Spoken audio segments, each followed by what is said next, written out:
What's going on, guys? Victor here with a brand new video, and I got to talk about the recent events that took place this past Saturday from the UFC Apex facility in Las Vegas, Nevada for another great fight night. There were a good amount of fights on that card. There was plenty of action. There was plenty of entertainment all around, and I got to talk about the main event because that was the main attraction. That was basically the main reason why we saw the UFC fight night to begin with.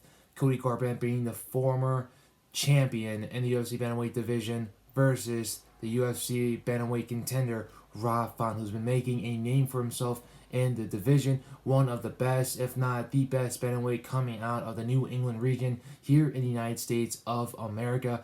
Obviously, Cody Garbrandt has a lot riding going into this fight because he basically lost 3 times in a row by knockout, one against Rafael Sansao, and he basically needed this fight in order to get back to title contention as fast as possible, to get back what was rightfully his before he lost it to his most hated enemy, TJ Dillashaw. But unfortunately, he wasn't able to win this fight. It was a back and forth affair, but Rob Font just had an answer for everything that Cody Garbrandt was able to throw at him. And I'm going to start in the absolute beginning of the first round because it was back and forth in the first round. The thing I liked in the first round is that Cody was working the leg kicks. He was going high, he was also going low. He was going high with the head kick, he was also going low with the calf kicks, which is what I really liked a lot. He was pouring on a lot of pressure on Rob Font. He was able to get a takedown, a little bit of ground and pound. As soon as Rob Font got back up, he blasted him with a round kick to the face. But the thing about Rob Font is that he kept on being cool, calm, and collected, and he continued to work the jab. The jab was the story of the whole entire fight, not just the jab, but the combinations that the jab was able to set up to begin with. The 1-2, the 1-1-2, the 1-1-2, 3-4. It was just absolutely beautiful. It was a master class, and like I said, I want to start from the first round.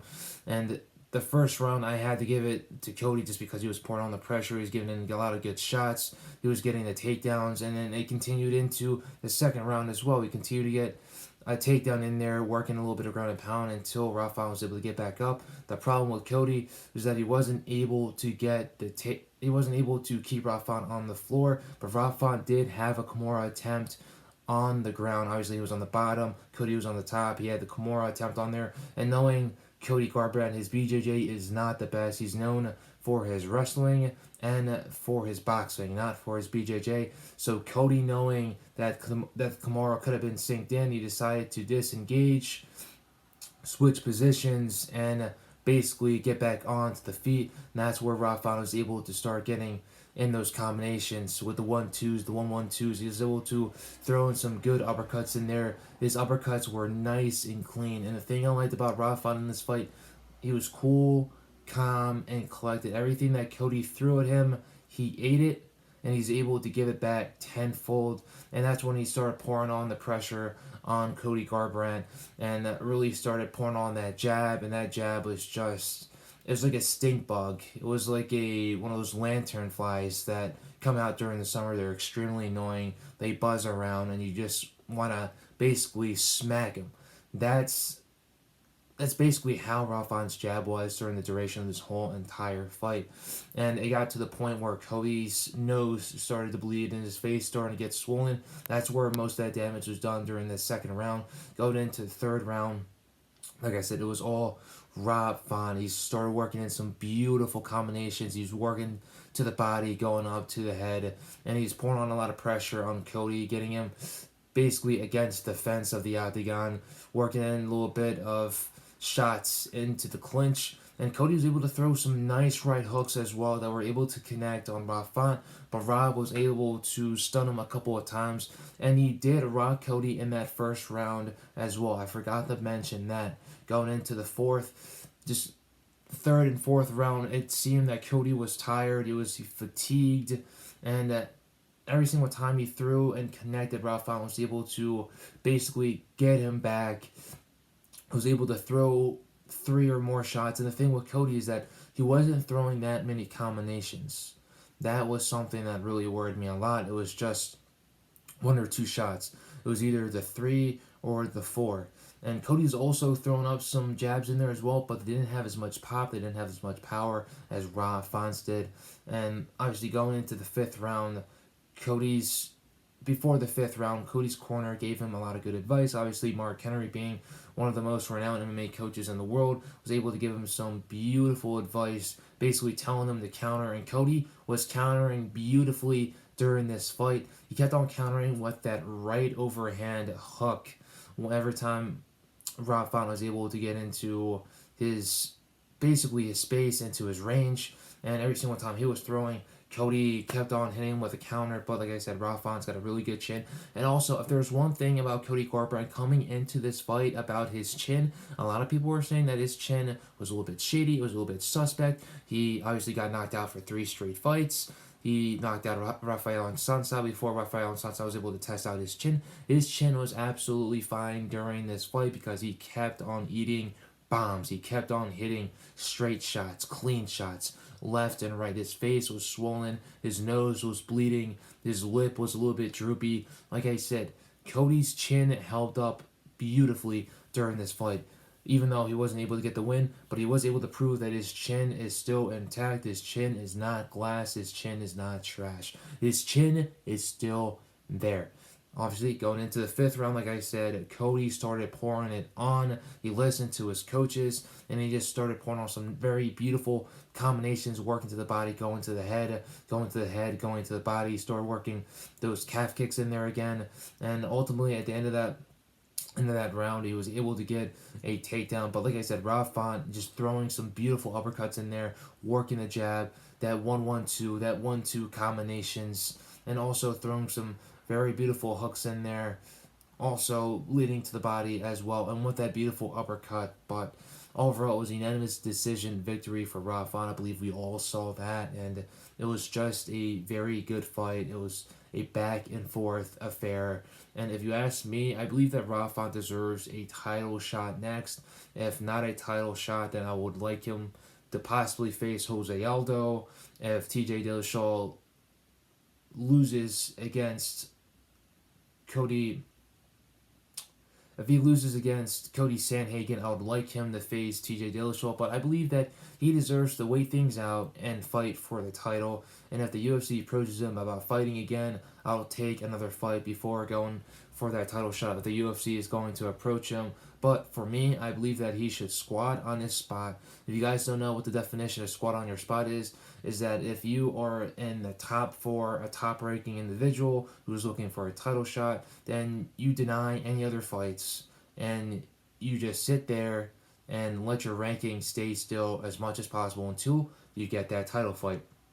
That's what Colby Covington did in the welterweight division. He beat Tyron Woodley, and he wouldn't accept another fight until he got the title shot, which is most likely going to be his next fight against Kamaru Usman for the second time. So I believe that Rob Font should do this, because this was the number 3 versus number 4 guy in the world in the bantamweight division, and the number 4 guy was able to beat the number 3 guy. So obviously Rob Font is going to go from number 4 to number 3, and he should wait until he gets that title shot, probably towards the end of this year, I believe, depending on what happens. Aljamain Sterling is still out because he had neck surgery. Peter Yan is still waiting to fight again. And then you also have Cody Sandhagen versus TJ Dillashaw, which is another very interesting fight that's going to happen within the bantamweight division. Like I said, the bantamweight division is on fire. It is one of the most stacked divisions within the UFC. And I can't wait to see what happens in the future. This division is moving along. There's plenty of movement, plenty of good fights that are happening, and plenty of high pace movement. And also, if there's one thing I gotta say about Rob Font in this performance, high volume the whole entire time. He kept on throwing volume, kept on throwing strikes, and he kept mixing things up. And like I said, his movement was also beautiful, just like Cody Garbrandt's. Cody Garbrandt had a lot of good footwork in that first and second round, and then it kind of faded away as he got fatigued, as he started to get more shots.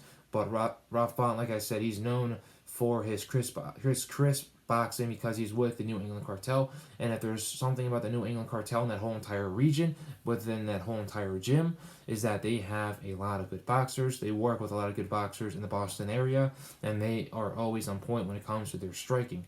So if we're going to talk about Cody Garbrandt, who he should fight next, it's going to be a little tricky because obviously He is 1-4 in his last 5 fights, which is not good.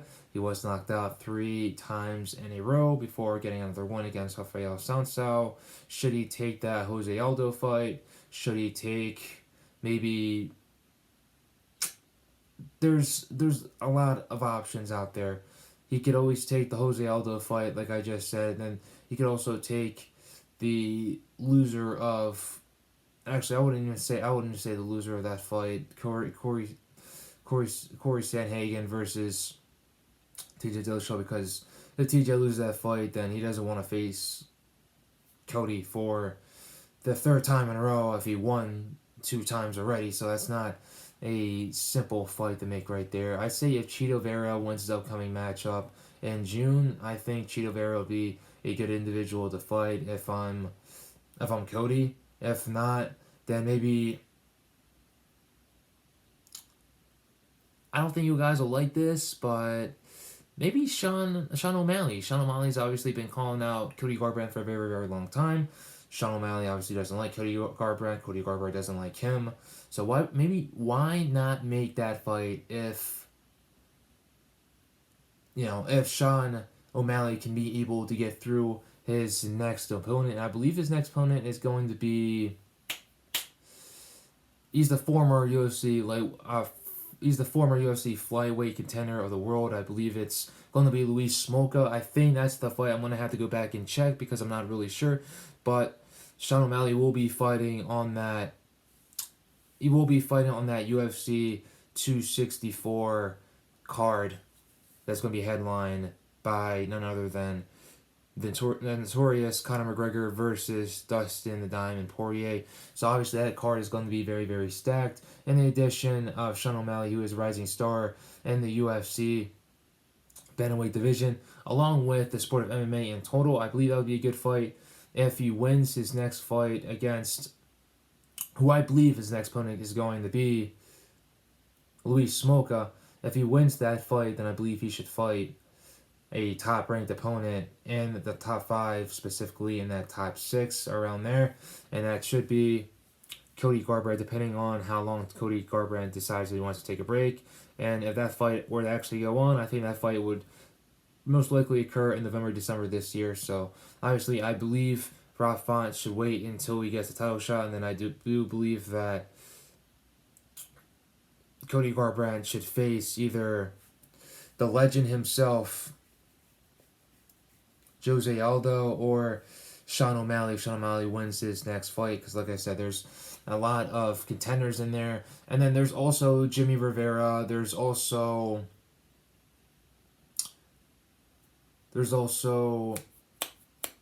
trying to remember his name.